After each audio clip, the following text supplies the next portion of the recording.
Hey there, my name is Lisa Nickel, and welcome to the Sacred and Rooted podcast. On this podcast, we explore a wide range of topics from how to deepen your connection with the divine to how to make your day to day life feel more meaningful and joyful. Through mindset, spirituality, cyclical living, and my personal favorite, meditation, my wish for you is that you live a life you are excited about on a soul level, where you feel grounded, divinely powerful, and most of all, free to be authentically you. I hope you enjoy the show. The music for my podcast is created by my beautiful sister, Sarah Russell. Her contact info is in the show notes.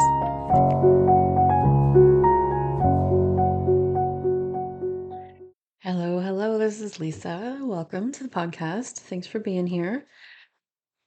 I just lit myself a new candle and it smells delicious. What does it say? Crackling birch and fine frosty pine trees. It's gonna be good.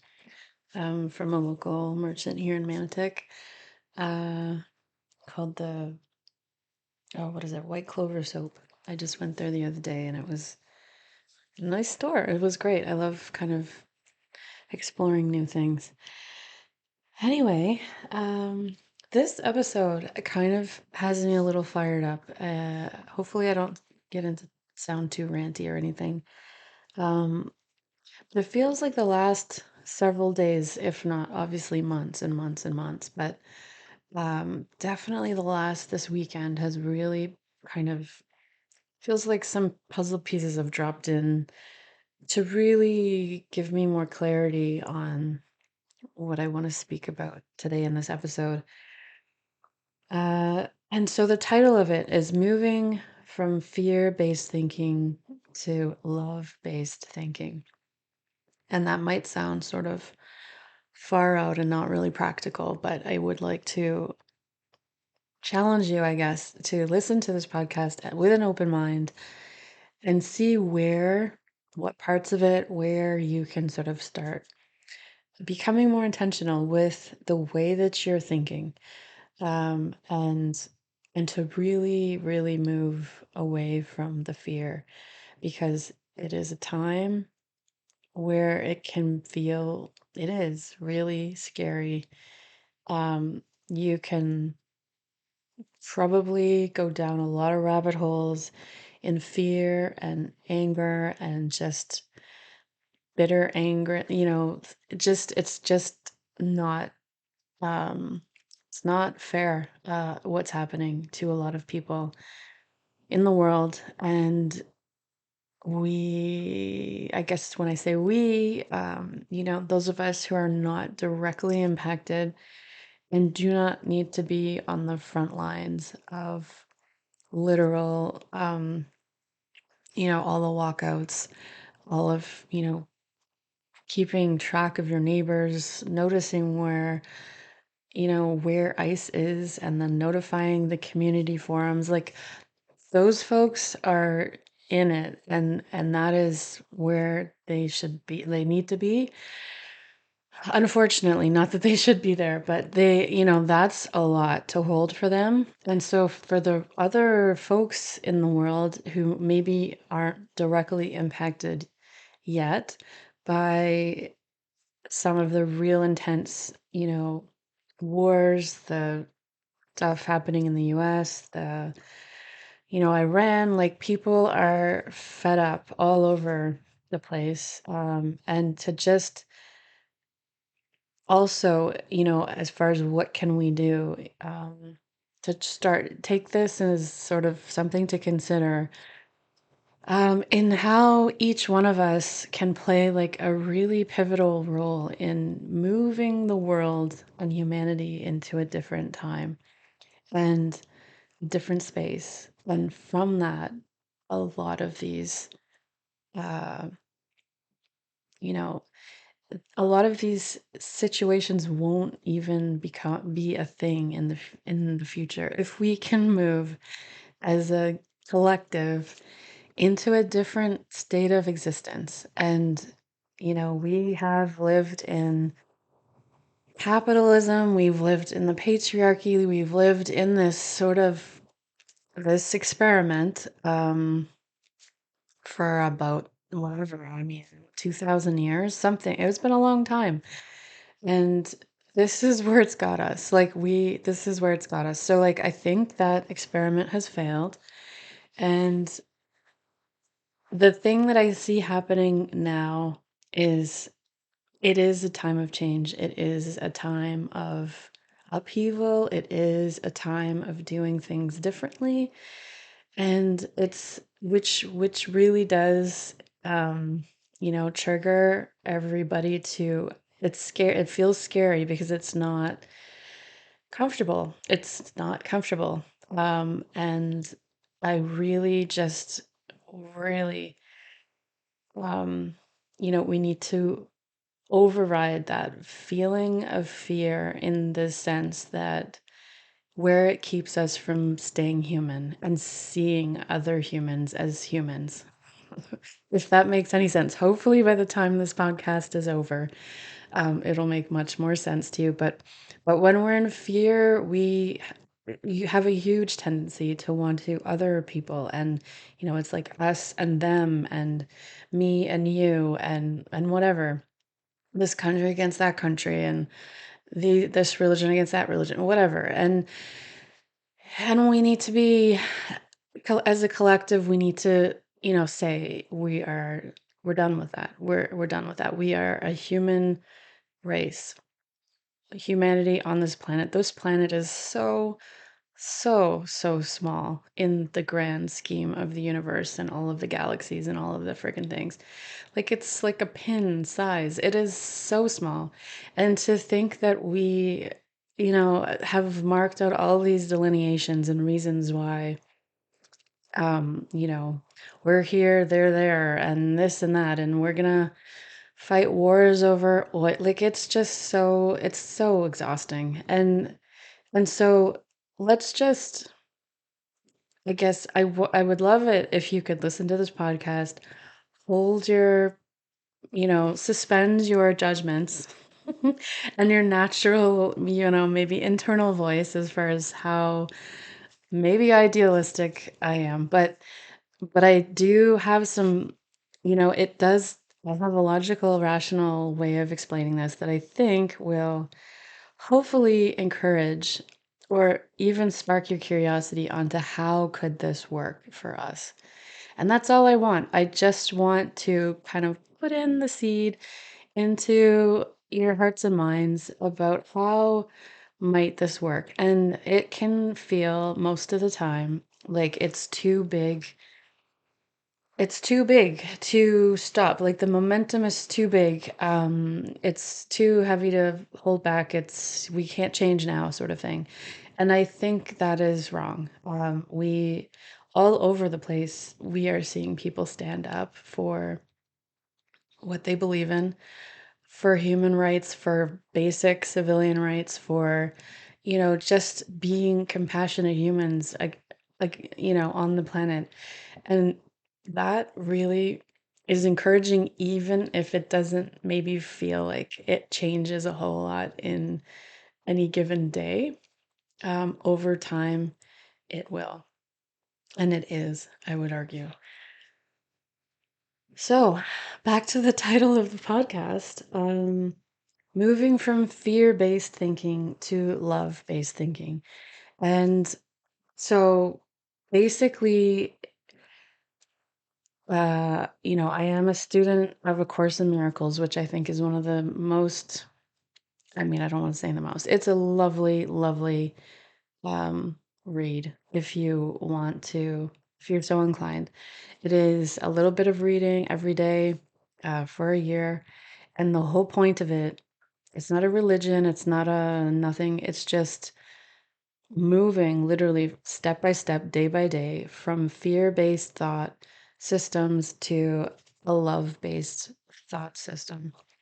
And so in that text, in general, overarching, theme is that everything is a call to love or is love. And so if we are sitting here in these times of upheaval, of change, of systems that were never working before, coming to a close and new things starting to progress, starting to build. Um, we need to keep this in mind. Everything is love or a call to love. And so it is also Imbolc, which is not lost on me. The symbolism never ceases to amaze me sometimes, which is, it's the midway point between winter and spring. So it is also the point in time where we begin to see more light, more warmth. We are out of the depths of winter. We are heading towards the light. And so let's do that as a human race. Um, and so, if I have three ways, I guess, that I want to break them down to you as far as ways that, that are practical. And hopefully will get you thinking and cooking on other ways. And we do not need to be perfect either. I just want to put that out there because, when we're trying something new and which we are, like we're way back, we're friggin' way beyond anything that we've done before.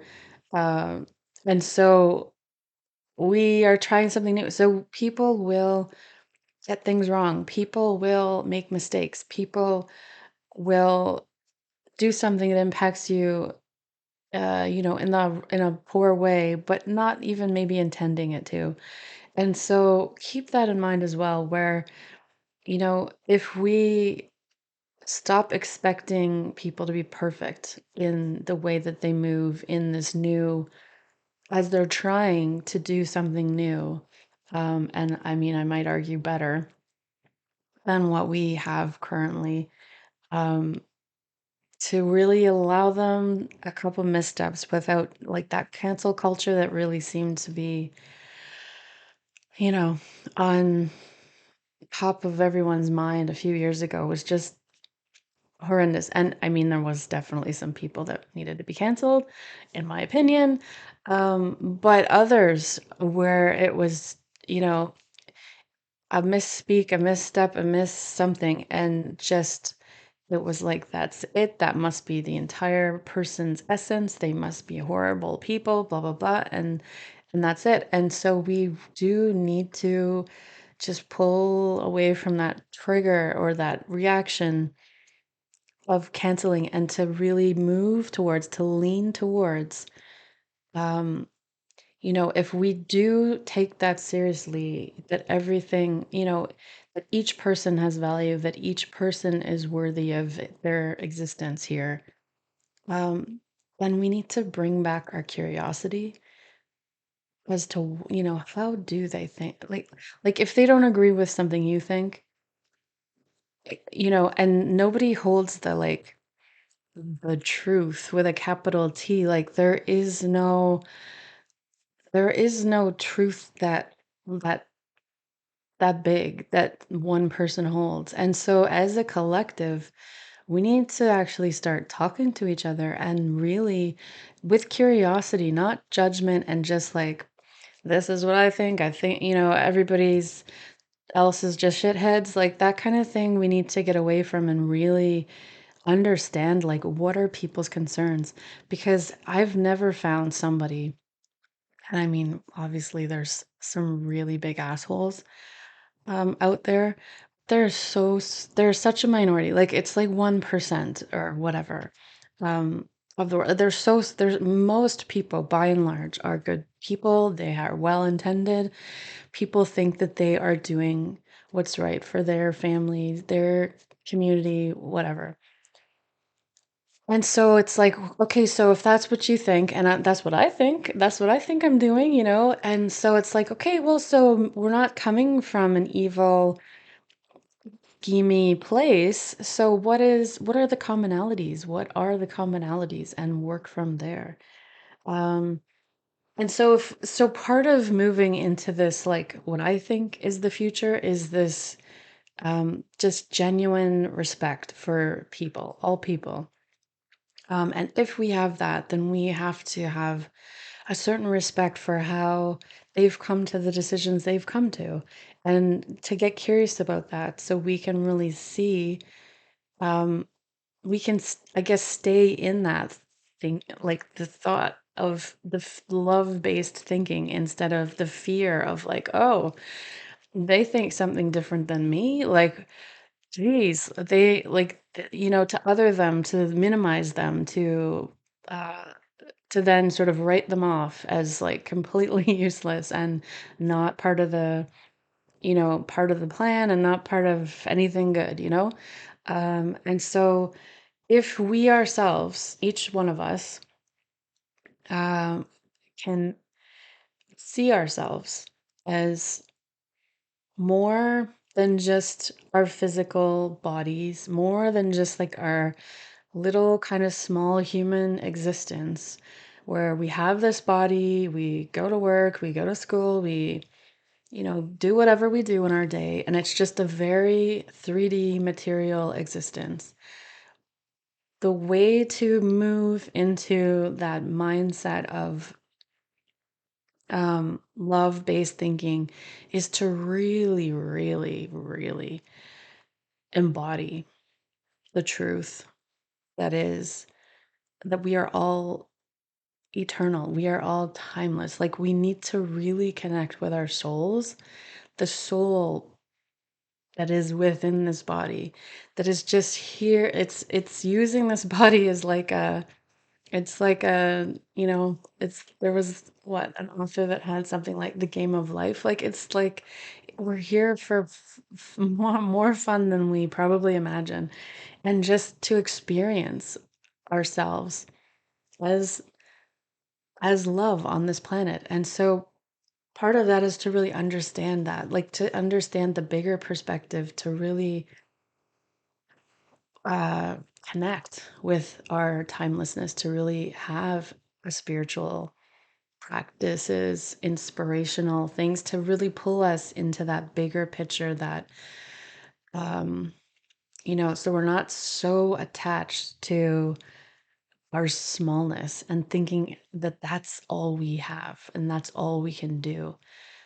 Because we are being called as a human race to really, really move out of the box of all of what we, the rules of engagement in like regular life have completely changed, and they need to make way for this new, I don't know, I think Eckhart totally called it a new earth, but whatever. Like, I don't want to get caught up in kind of quaint wording, but to really, if we, we purport to want to have a sustainable world, we want to stop war, we want peace, and we have to really start living that in our lives.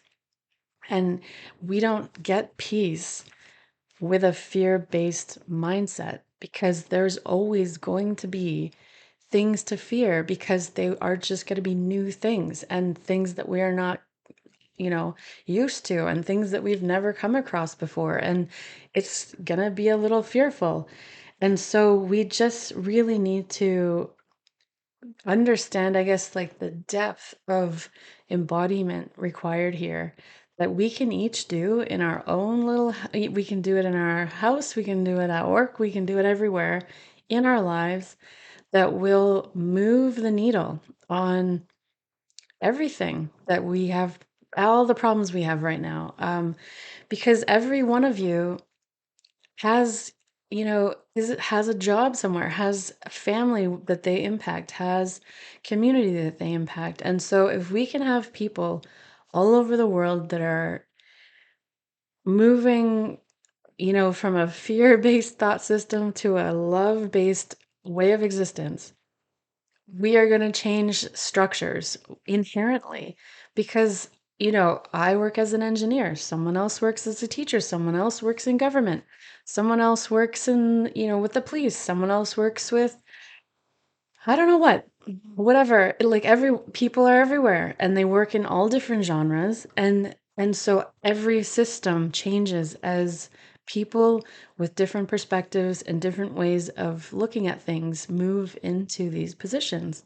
It's the same way that it's been changing with the women's movement for, you know, probably at a snail's pace, I would say, but still, there's change. I mean, even in my own, engineering career over 25 years, I've seen a lot of change and it's been wonderful. And so if we can just really, I guess, like, don't get hung up on the enormity or the feeling that this is such a big thing to change, to move in a new direction, because as a collective, we just need a tipping point of people. We don't even need everyone on the planet to, actually do anything. It's just it will become the zeitgeist naturally once there is a tipping point of people, which is not even half of the world. Like, it's a small percentage of people. I don't even know off the top of my head what it is, but I feel like it might be, like a billion out of the 7 billion or two out of the seven. I'm not even sure, but it's really not all, it's also not everybody. So we don't have to get hung up on, the folks that are uh, maybe never gonna change, but they will at some point. No, maybe this is a little blunt, but they'll at some point die off, and then the generations to come have the base of this new way of existing that they can then, um, use as a springboard forward. So that might have sounded a little ranty. Sorry about that, but I just feel like so moved to, yeah, to express that. And so I have three ways to, just start chipping off parts of the way that we're thinking, parts of the way that we see the world. And they're pretty simple, but they're also very impactful. And so it's not simple in the sense that it's easy, but it's something that you can just work at every day, and it'll become more second nature. It'll become um, much more second nature. And as you're doing it, it's like your intention is for this, and so therefore it will happen. So the first way is, like I already said, we like we need to. We can't create something. It's the same as, anybody who's listened to any manifesting techniques or ways of like, you can't manifest something if you don't actually believe it.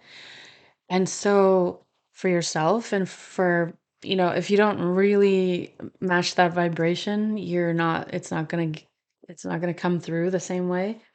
And so if we want to change the world, we start with ourselves always. Like, whatever is happening on the inside happens on the outside, and this is collectively how we got to this part. Not that everyone was, you know, hating themselves as much as the world seems to look like everybody hates themselves, but we certainly weren't loving ourselves to this place. This was um, just wanting to conquer, just wanting to control, all of those things we need to sort of get away from if we are moving into a new paradigm of love based, of just, sustainable, fair, just like, if we're moving in that direction, bring it back to yourself and think, how am I with myself? What are my thoughts? And how can I take a different perspective? How can I see some of my thoughts that are fear based in a more loving light? And how, and understand that as you change your thoughts, your actions change.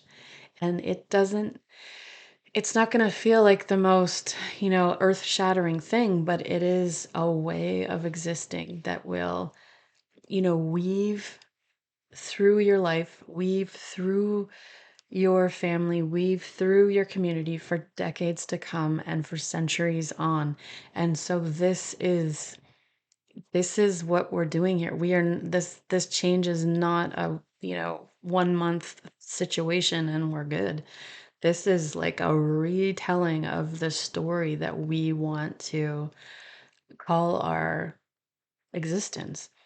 And so, number one is to look at yourself. I think it was Michael Jackson, that Man in the Mirror. I think it was Man in the Mirror song. I don't know what that song was called, but it has great words to it as far as, if you want to make a change, take a look at yourself and then make that change. Like that is the root of all change, starts at home. And so practice loving thoughts. Okay, so I mean, right now I've got a family with, for an example, this is like a much more small scale example than some of the severity of things that are happening in the world. But uh, I have conservative in Canada, we have a conservative party and a liberal party that are sort of the main two parties. So I've got conservative people in my family, I've got liberals in my family, and I love them all.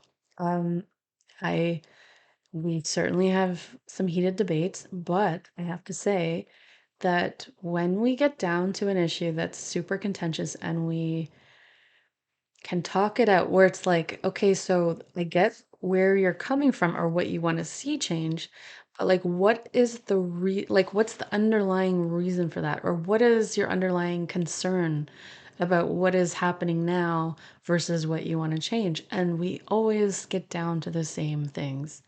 You know, people people want to feel they belong. People want to feel like they can work and make a living, that they'll be able to provide for their families. Um, these things are so basic and so universal. And the way that people then, you know, the outcome of that where it's like, okay, and so therefore, maybe if you're more of a conservative, you want to do tax cuts or you want to do something else. If you're more of a liberal, you want to do some social systems so that everyone is definitely going to be taken care of. So they might like manifest in different ways, but like the underlying um rationale or reason, like the pain point for people is the same. And so then if we've gotten to that point and we're talking and we are still respecting each other. I'm not seeing them as like some evil, like other side. It's like, these are my family. And so it's like, okay, so then let's find some common ground and go from there. And so and in the news, which I maybe would recommend not listening to all day, every day, because it is a lot. But if you find yourself in any situation, even at work with a coworker, or with a client where it seems like, you start thinking like, what are they up to? Like, they must be, what's happening here? Like this, and you can certainly be aware of your intuitive hits, obviously, um, but always be discerning with what's intuitive and what is almost like a fear, like a protective ego response. And really see how that changes. And even, okay, so then, with yourself, how are you speaking to yourself? Are you speaking in a loving way to yourself? Are you criticizing yourself all the time? Are you talking down? Are you limiting yourself? Telling yourself you can't do that. Like that's not going to happen because you're too old or you don't have this training or you don't have enough time, so like that's never going to happen. So really listen and just notice without, shaming on top of other shame and guilt that you might already be pouring on yourself. But to just notice where you're being unloving to yourself. Because if we can't love ourselves, like how are we gonna spread that um way of thinking to others? And it's hard for people to extend love to strangers. Like it's the easiest things to do are to practice it in your home where you do have people that you love. You already love them. You already have a rapport. They're generally on your team for things, like they are on your team for things, hopefully. Maybe you have different disagreements, but that doesn't mean they're in the doghouse or you're like, oh, that's it. You have to think everything I think or else. Because I mean, I don't know about you, but that would be a little dull. um, and not challenging enough because we need to be a little bit, um, we are. I mean, we're being challenged in a lot of ways now.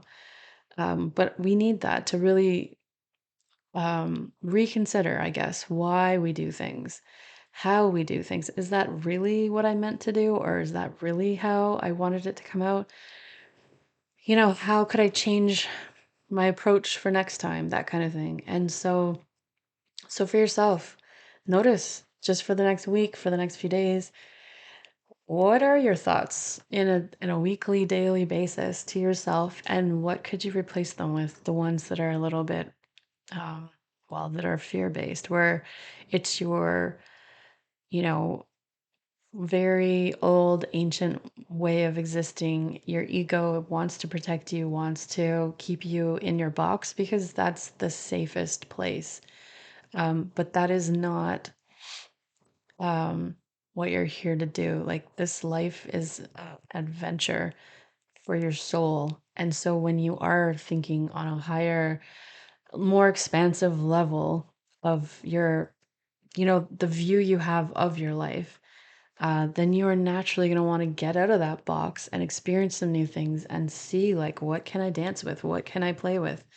What can I create here that is like my expression of myself and what I love and what I enjoy and all that awesomeness. And so back to the point. Sorry, I'm really getting on tangents here, but yeah, number one, the number one way or the number one thing you can do today, to move yourself from fear-based thinking into love-based thinking, is to notice your own thoughts and change them as you notice them. And you don't have to do them all at the same time. Maybe just notice them for a few days and pick one that seems to be on repeat a little bit more than you might like, and change it to something else. Like, uh, something as simple as, I hear people all the time, they tell me, I don't, if it's like, I don't have that, or I can't have that, or I don't have the money for that, or I'm like never gonna have that. And it's just like, why don't you tell yourself yet? As simple as that. Like, it's just a fact. I don't have that yet. But I'm not gonna rule it out. I'm not gonna tell myself no chance in hell. I'm going to just say yet, because maybe I'll have that in 5 years. Maybe I'll be doing that in 5 years. Who friggin' knows? But I can totally rest assured that, like, if you don't think you can do it, you won't. If you do think you can do it, there's at least a chance that you will, if you so choose that that's a priority for you. Um, so one I have frequently right now is I've been eating better, I've been exercising more, and so I hear myself tell myself all the time, oh, you didn't exercise. You haven't exercised, and what the hell, like, you might as well not do it today because you didn't do it yesterday or whatever. And so I've been changing that programming to be, I haven't exercised yet, but I'm still awake, and so I can still do it. Or I start to think, like, how can I fit that in? And so if I'm thinking that and telling myself that at lunch, then it's like, okay, well, maybe I'll walk up to the place for lunch instead of taking the car and walk back and, like, get a little bit, because some days I just can't go to the gym for like an hour or two. Like, it just isn't in the cards.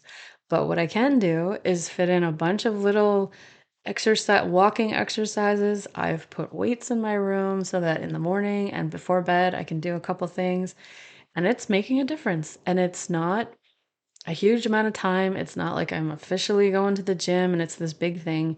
It's just little points in time in my day where I take the opportunity because it's right in front of my face. And it's like, okay, yeah, I'm gonna take the weights off the freaking, I don't know what you call it, the bed. Like, we have a bench in front of our bed. Um, and so I just have two weights there so I can do, like, bicep curls, tricep, something, whatever. But if I didn't have them sitting there, you could guarantee that I would 100% not do it at any of those times. And so think for yourself, like, what is something like that in your life? If Even with the kids, sometimes they're sitting there. There was exams that just went finished for the high school kids, and the kids are kind of like, oh, I'm never gonna be able to get this mark in this exam, like, and it's just like anything where you're saying I'm never gonna be able to. Notice those, because those could turn around and just say you haven't yet. I tell them that all the time. I'm like, you just haven't done it yet. But you could work at it, you could study at it, you could whatever you want, and it can happen. You're just as capable of as anyone else. So yeah, practice that on yourself. Just super small things like that. Like, don't get overwhelmed with it, thinking every single thought you have to, it better be perfect or not. Like, literally drop the perfection. If you only do one thing, drop the perfection. Because it's a killer, like, it's terrible. And it keeps us from being our most authentic because we kind of get into this tunnel of thinking we can't show ourselves or we can't be ourselves if we're not perfect. And nobody is looking for perfection. People actually resonate far more with just authenticity, which means there's going to be some missteps, which means you're not going to be the shiniest, most perfect version of you every time you show up somewhere. And that's actually more fun. I like, honestly, I don't know about you, but I find it far more engaging when it feels like a real person. And I've noticed that more and more these days with AI. And maybe I sound like I'm 47 and some old kind of complainer about AI, but honestly, like, AI is going to be, I think, in a way, it's going to save humanity because um, it just makes you crave so much more like real humanness, real human voices, real human engagement, real human in real life get-togethers, groups, and all that stuff because it's just so much more rich uh, than AI. AI's a tool, but it's not like it. Anyway, I don't know how we got all the way over there, but anyway, so okay, so number one, fear-based thinking to love-based thinking. Look at yourself, just start chipping away at those thoughts. Um, and what are you listening to during the day? What are you reading? Like, I have to say, I listen to a lot of Dateline, and I love murder mystery things. But I can definitely get down the rabbit hole where I'll listen to a few of them in a row. And, if that's all I'm listening to for like an afternoon, I can get kind of like creeped out. I can start thinking about my kids and how, like, anything they might start, if they want to go anywhere without me, they might end up kidnapped somewhere and God knows what. And so it's just like it's the influence. I don't need that influence. And so, I mean, I still do listen to Dateline because I like the mystery of it.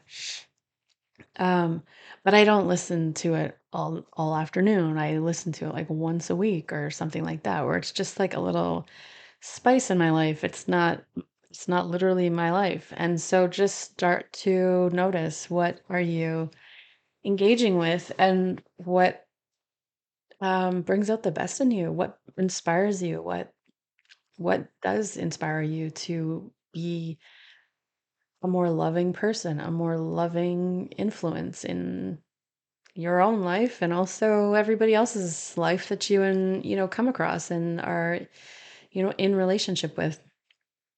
And then two flows into one. They all flow into each other, but point two is just like once you're kind of looking at yourself and maybe as you're doing it, because you can probably tell that I've mixed these up a bit. But practice loving your loved ones because those are the easiest folks that you'll have in your life to be the most loving with because you already love them. And so practice being even more loving. Practice, like, notice if you kind of are giving them the least generous assessment of what could have happened if you're having an argument, um, be generous with your take on what they're doing or why they did something differently than what you thought and all that stuff. And and then how do you express something when you are hurt, when you are feeling fearful, like when you're not feeling loving because of something they did, or you're not feeling supported, or you're not, it feels like you get, the lion's share of all of the chores or what have you, anything. Uh, how do you give them the most generous perspective? Because, I think I can't remember the lady's name, but she's on, I listen to her a lot. She's a therapist, and she, there was some talk she was giving, and she says, you know, as humans, the person, like this is just for our partner, but it could be for anybody in your life, where you give yourself, like, so say I'm late for something, and like my coworker or my partner, my kids, whatever, they're sitting there waiting, and they're kind of like, what the hell? And so I'm late, and I'm thinking like, well, of course I'm late. Like I had this to do and that to do, and then traffic was so crazy. And it's like, of course, like I didn't mean to be late. I just it kind of got it, things got a little away from me, and here I am. But like, no, don't take it personally, like big deal. And so she says, she's like, if somebody does something to us that like hurts us, that, annoys us, that makes us sad, we give ourselves the most like complex, generous reasons why, like how it's not a big deal. And if someone does something to us, then they're just stupid, or they're like, it just, they somehow, they're like, what the hell's wrong with you? And so, like, it's just a very basic explanation for why they would do something like that. And it must be because they're like, an idiot, or they're like completely, what the hell's wrong with you, kind of thing.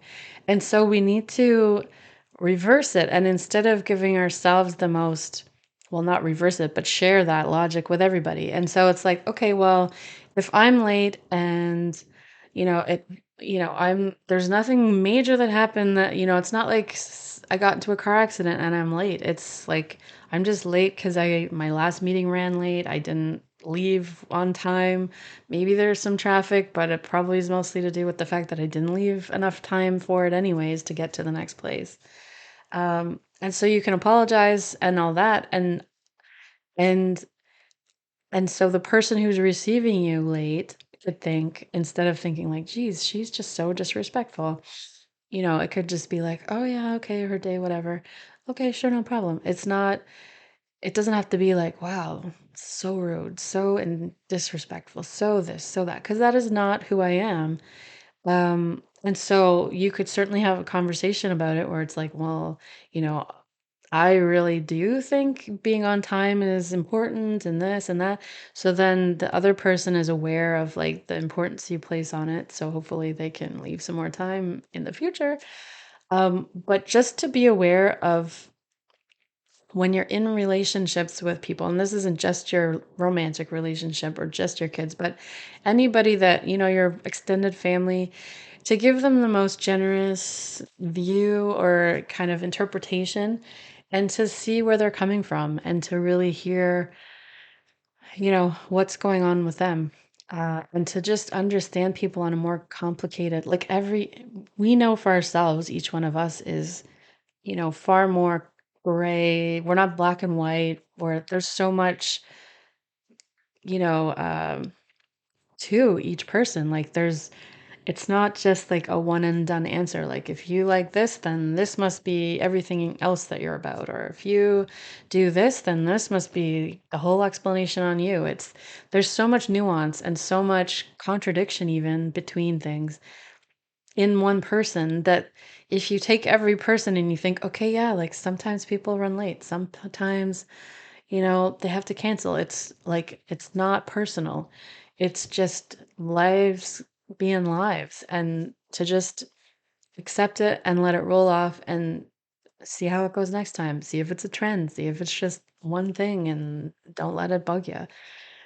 Anyway, so that is how you can move towards a more loving mentality with your loved ones. And seriously, they are your loved ones, right? So practice there. Like it's like the beginner lessons, right? Because you already give them, you already love them, you already think highly of them, you already think they're awesome, you already, know so much about them. So like of all the people you can give generous, thoughts to, or feel like you can assess really like in all fairness uh where they might be coming from, then it's your loved ones, right? Because you do love them, and usually with love also comes like a bigger opening for understanding, generosity, and just all around wanting to work it out, right? And so that's sort of like the middle game where it's like, okay, I've got myself kind of I'm working myself out. I'm working my love game out with my loved ones. So that's cool. And then number three is then you bring it to the real world or the broader world, I should say, because all of it's real. Um, and these people you may find you have loving feelings towards easily as sort of like human to human, not necessarily obviously that you literally are in love with them, but as a general like overarching vibe, you love them as human to human. You can see the divine in them as they can see the divine in you. And so, and there are going to be assholes out there. There's going to be people that just rile you right up, and you're like, how in the world would I ever be able to, like, what do I even start with here as far as trying to get a loving thought, or, a loving thought going towards them? And that's the advanced class. Like, it is not easy. I am not here to tell you that this is how to do it and it's going to be simple, but it's a work in progress. We're all going to make mistakes because we're all human, and we know that nobody's perfect, even though we wish they were. And it would make it so much simpler. But it's not that. And it makes life way more interesting, uh, that people come from all different backgrounds. They come from all different experiences. They come from all over the place. And so just to try and get the common ground, because like humans, their basic interests are all the same, like honestly. And so it's like it shouldn't be that hard to come to mutual agreements on things. But it is very difficult when we are locked in fear, because it helps. Fear really keeps us from, reaching out, from being the first one to make a move, from wanting to be even bother with it, because it's like, well, nope, they're on that side. We're over here. Our side's gonna win, and da da da. But it's like we have no winning if giant swaths of people are losing. And at this point in history, clearly, surely, that is clear to everybody. And so if we start with the mentality that we all win or we all lose, because like I said at the beginning, our planet is so freaking small. Like, I mean, we have enough capabilities to just blow the freaking planet into smithereens. So, like, we have to do things differently. And this mindset shift is fundamental to really embodying. And when we can embody something, we move differently in the world, and we create differently in the world. And our presence is different in the world. And that is where we are going to change the world from. And then as we get together as a collective, we become far more powerful than any dictator, any, you know, orange haired president, whatever. Like, it doesn't matter. Any of the kind of people that are clinging and holding on to the old paradigms and the old systems, um, they're not the source of change. They are just naturally going to lose their power as people begin to understand that their power everybody's power comes from within, and we have so much power as when we get together and as collectives in larger groups. We do not need to be the president of anything, the prime minister of anything, the CEO of a company to influence that system from the inside, from wherever. when we can get together in a loving manner where we are not pounding people to the ground, we're not shooting people, we are not, bombing countries, we are not killing people. Like, really, the killing and the like, it's the same. We've done war for so long that it's just gotta stop. Like, and the fact that some dictators, some heads of states, whatever, kind of think like, okay, I'll just pound those guys to the ground and then I'll be like, okay, okay, okay, okay. Okay, so now that this is the way it is, like, we're good, right? Like, truce. And it's like, no, that never happens. That does not ever happen. And so we need to mobilize literally like groups of people that are for a different system, and one of the ways we can do that is just each one of us in our own homes. Like, we don't like, I know that we are all so busy, there's too many things to do, then we're taking all this shit in through the news and like through our communities, and some of us are experiencing it like every day in our streets, and it's a lot. And this is something that we can each do in the small bits of time in our day, starting with ourselves and moving outwards. And it's not a short game, it's a long game. And so there's no like, it's like one step at a time. It is not, we have to go from here to the moon in a week, or else, everything is going to be for naught. It's not that. It's a long weaving of a new world and a new story and a new way of being as human beings on this planet. Um, and for all of, yeah, I think that's probably where I want to end. I keep thinking of more things to say, but at the same time, it's running a bit long. And I don't know how, well, hopefully you've taken it as maybe ranty, maybe not. I don't know. But at the same point, I hope that you can reflect on it and just take the parts of wisdom that resonated with you and move towards change in your own life, in your own family, and in little ways, big ways, whatever you have capacity for.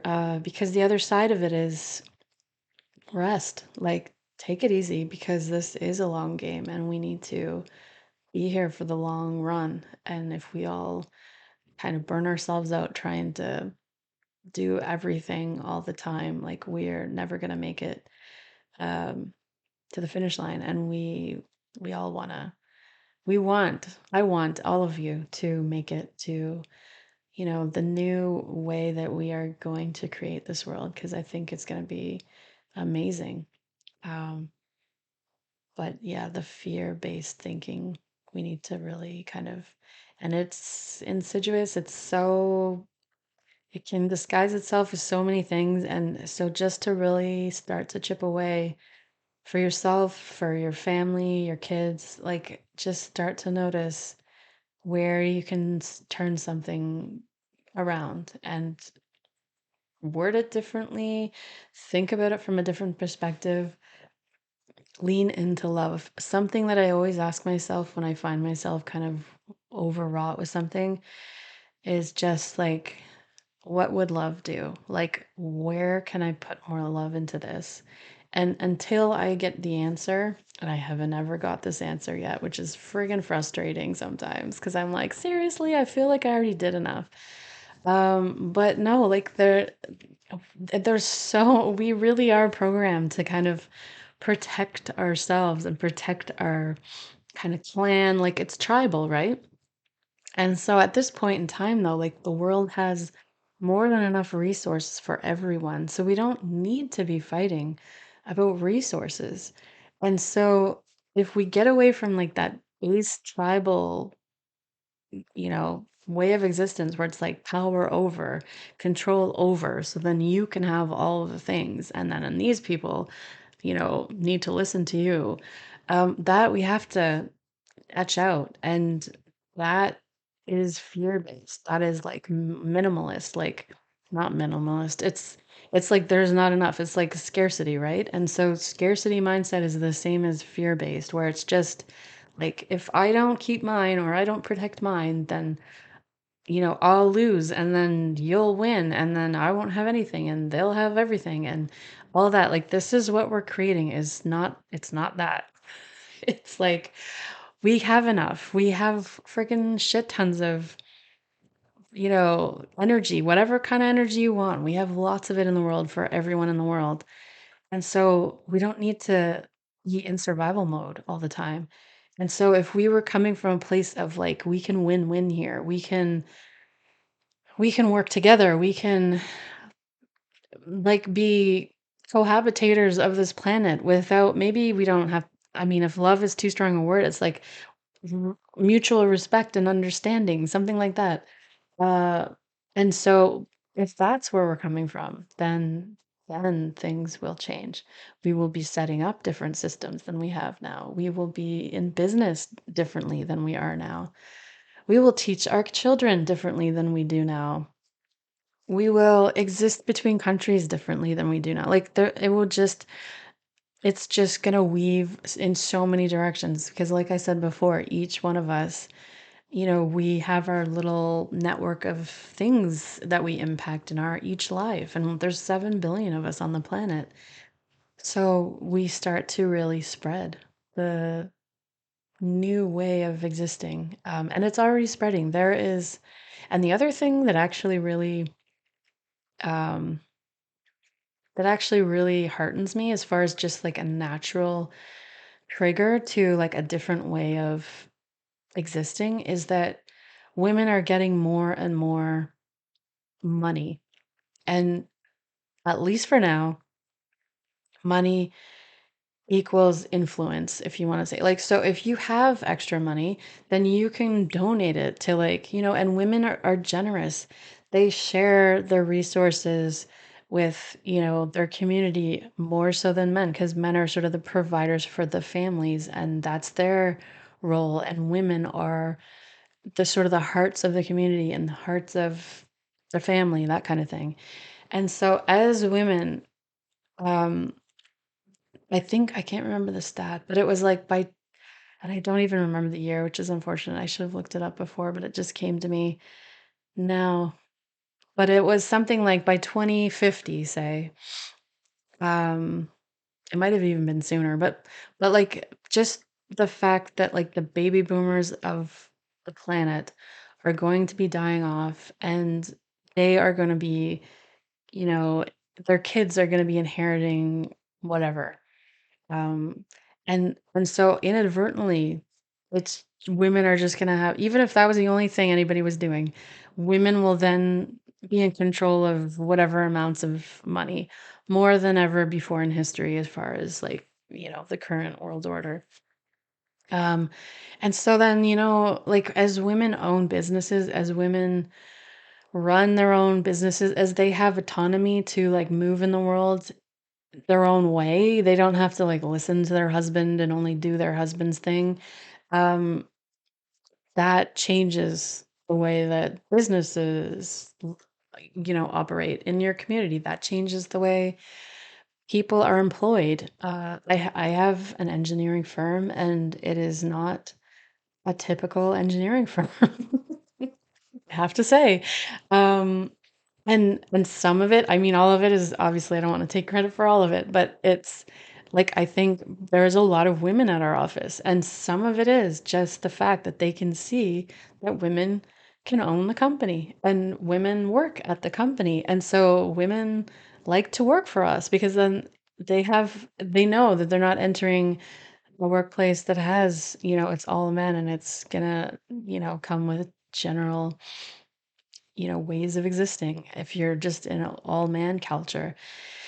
And so yeah, so those are just some examples. I could go on for probably another hour about this, but I will leave it here so that it doesn't drown into just like, a little boring maybe at some points, but I do want to encourage you, please. It's not too big a piece to chew off. You can make a difference. You are here for a reason. Each one of us is a piece to the puzzle that is going to get us to the new way of existence on this planet. And we need you. And um, we need you rested. We need you resourced. And, you know, so that because the creativity is really important too. Like if everyone's exhausted, it's hard to be creative then. It's a different kind of creativity when you're, pressed to the line because you have to do something. We need the creativity where it's like, okay, we're thinking way out of the box here. We need, different inventions. We need different ways of thinking. And so what can each one of us do? And we all have gifts. We all have our strengths. And above all else, just show up as your authentic self, and that will give people around you permission to do the same, and on and on and on, and we will change the world. So I will see you next time, and make it a game. Have fun with it. No stress, no shame, no guilt trips or anything. Just pick away, notice your thoughts, pick away at them, change them, even ask your loved ones. I find I'm saying this to myself all the time. What if you're not sure what to do, just ask somebody, like ask your friend, whatever. How can I change this to a more positive perspective or whatever? Because I feel like it's dragging me down. And just, yeah, like honestly, just be real. Be real. All right, I will see you next time. Thanks for listening. And if you made it to the end, then wow, good job. Thank you for being here, and I will see you in the next episode. Take care and have a great day.